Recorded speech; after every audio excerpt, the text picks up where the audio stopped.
శకుంతల మాటలు విని అమిత సంతోషంతో ఆమె కోరిన వరాన్నిచ్చి గాంధర్వ వివాహమాడి ఇష్టసుఖాలను అనుభవించి, నిన్ను వెంటబెట్టుకుని రావటానికి మంత్రులను కణ్వమహాముని వద్దకు పంపుతాను అని ఆమెను సమాధానపరిచి ఒప్పించి దుష్యంతుడు తన నగరానికి వెళ్ళిపోయాడు.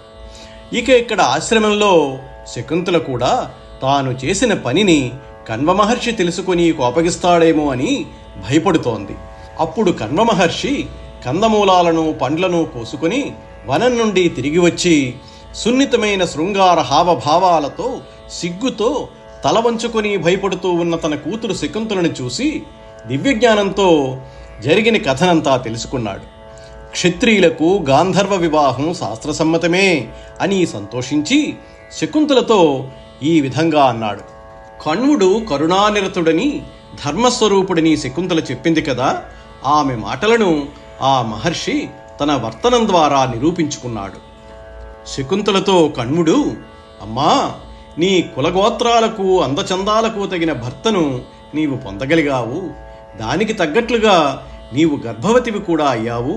నీ గర్భంలో ఉన్నవాడు ఈ సమస్త భూమిని పాలించగలిగిన మహనీయుడయ్యే చక్రవర్తి సుమా అని అన్నాడు. ఈ మాటల ద్వారా కణ్వ మహర్షి భూత భవిష్యత్ వర్తమానాలను దర్శించగల మహిమాన్వితుడని, క్రాంతదర్శి అని స్ఫురింపజేస్తున్నది. నీ ధర్మచరితమ్మనకు మెచ్చితి, నీ కోరిన వరం బిచ్చద వేడుమనినా శకుంతలయు, నా చిత్తంబెప్పుడు ధర్మవునందు తగిలియుండును, నాకుద్భవించడి పుత్రుండు దీర్ఘాయురారోగ్యైశ్వర్య బల సమన్వితుండును, వంశకర్తయుంగాను వలయును అని నా మహాముని కరుణించి దాని కోరిన వరం బిచ్చి యథాకాల విధుల గర్భ సంస్కార రక్షములు చేయించి ఉన్నంత వర్షత్రయంబు సంపూర్ణంబైన శకుంతలకు భరతుండు దయించి కణ్వ నిర్వర్తిత జాత కర్మాది క్రియాకలాపుండయి పెరుగుచున్ కరతలాలంకృత చక్రుండును, చక్రవర్తి లక్షణ లక్షితుండును, సింహ సంహనుండును, దీర్ఘబాహుండును, అనంత జవసత్వ సంపన్నుండును అయి పరగుచూ. నీ ధర్మ ప్రవర్తనకు నేను మెచ్చాను, నీవు కోరిన వరం ఇస్తాను వేడుకో అని కణ్వమహర్షి అనగానే శకుంతల, నా మనస్సెల్లప్పుడూ ధర్మంలోనే లగ్నమై ఉండాలి అని, నాకు పుట్టే కొడుకు దీర్ఘాయువు, ఆరోగ్యం, ఐశ్వర్యం, బలం కలిగి వంశకర్తగా ప్రసిద్ధికెక్కాలి అని కోరింది. అందుకు ఆ మహాముని కరుణించి శకుంతల కోరిన వరణాన్నిచ్చి గర్భవతికి చేయవలసిన సంస్కార రక్షణ విధులను చేయించి ఉండగా 3 ఏళ్లు నిండిన తరువాత ఆమెకు భరతుడు జన్మించాడు. కణ్వ మహర్షి అతనికి జాతకర్మాది క్రియాకలాపాలు జరిపించగా భరతుడు పెరుగుతున్నాడు. అరచేతిలో చక్రరేఖ కలవాడు, చక్రవర్తి లక్షణాలన్నీ ముద్రించుకున్న మేను కలవాడు, సింహం వలె సర్వాంగ సుందరుడు, పొడుగైన చేతులు కలవాడు, అపారమైన వేగము బలము కలవాడై భరతుడు విలసిల్లాడు. భరతుడు పుట్టుకతోనే చక్రవర్తి కాదగిన సాముద్రిక చిహ్నాలు కలిగి ఉన్నాడు. అరచేతిలో చక్రరేఖ రాజయోగాన్ని సూచిస్తుంది. చక్రాసి చాప వజ్రాభ రేఖా కుర్వంతి భూపతిం అని సాముద్రిక శాస్త్రం చెప్తోంది. అంటే చక్రం, ఖడ్గం, విల్లు, వజ్రాయుధం వంటి రేఖలు కలవాడు తప్పకుండా రాజవుతాడని శాస్త్రం.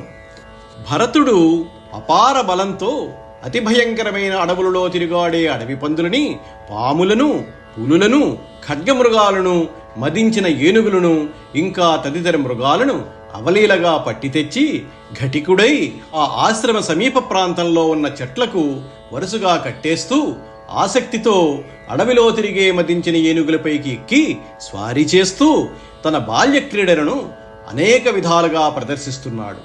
తండ్రి అయిన దుష్యంతుడు పెద్దవాడైన తరువాత ప్రదర్శించిన బలాన్ని భరతుడు బాల్యంలోనే ప్రదర్శించాడు. అరణ్యంలో అన్ని జంతువులను తన మహాబలం చేత అణిచివేస్తున్న భరతుణ్ణి చూసి ఆశ్చర్యపడి అక్కడి మునులందరూ అతడికి సర్వదమనుడు, అంటే అన్నింటినీ అణిచివేసేవాడు అనే పేరు పెట్టి పిలిచారు. కణ్వ మహాముని కూడా ఆ బాలుడి ఉదాత్త తేజస్సును, రూపాన్ని, పరాక్రమ గుణాలను చూసి సంతోషించి అతడు సమస్త రాజ్యానికి యువరాజుగా ఉండదగిన సమయం వచ్చిందని భావించి ఒకనాడు కూతురైన శకుంతలతో, ఎట్టి సాధులకును పుట్టిన ఇండ్లను పెద్ద కాలమునికి తద్ద తగదు, పతుల కడన ఉనికి సతులకు ధర్మువు, అతులకేడుగడయిన్ పతుల చూవే. అంటే ఎటువంటి పతివ్రతలకైనా పుట్టిళ్లలో ఎక్కువ కాలం ఉండడం ఎంతమాత్రమూ ఉచితం కాదు. ఇల్లాళ్లకు భర్తల దగ్గర ఉండడమే ధర్మం. భార్యలకు భర్తలే 7 రకాలైన సర్వరక్షకులు. ఆ 7 రకాలు ఏంటంటే గురువు, తల్లి, తండ్రి, పురుషుడు, విద్య, దైవం, దాత. ఈ 7 రకాలైన రక్షలు భర్త దగ్గరే స్త్రీకి లభిస్తాయి.